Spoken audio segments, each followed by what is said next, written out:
Pemirsa, dapat sambaran api dari tetangga yang sedang membakar sampah di kebun. Salah satu warga harus merelakan lahan kebunnya terbakar habis. Tidak dapat melakukan penyiraman karena ketiadaan air dan hanya menunggu dan berjaga api tidak melahap tempat tinggalnya.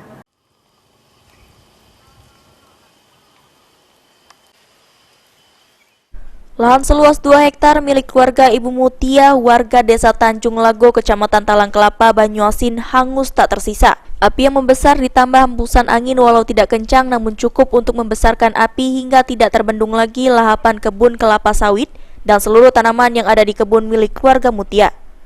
Mutia sendiri tidak mengetahui bila lahan miliknya terbakar habis karena sedang bepergian. Namun segera pulang setelah mendapat kabar bila lahan miliknya terbakar dari sambaran api milik tetangga yang membakar sampah di kebun. Api dengan cepat menyambar karena memang di lahan banyak terdapat dedaunan serta rumput kering di saat musim kemarau saat ini.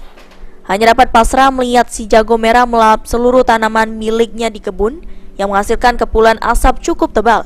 Tidak ada upaya pemadaman karena ketiadaan air untuk menyiram. Keluarga Mutia cuma berjaga agar api tidak melahap tempat tinggal mereka. Setelah beberapa jam, api padam dengan sendirinya. Tahu nggak Bu, ada imbauan kebakaran lahan dan hutan karhutla lainnya? Tahu lah Pak. Nggak tahu ya? Dia udah tahu, udah lama di sini. Tahu Nggak boleh kebakar-bakar, tahu. Tahu ya. Tapi kan aku juga nggak tahu nek kebakaran. Nek tahu ya tak. Suryadi, PAL TV.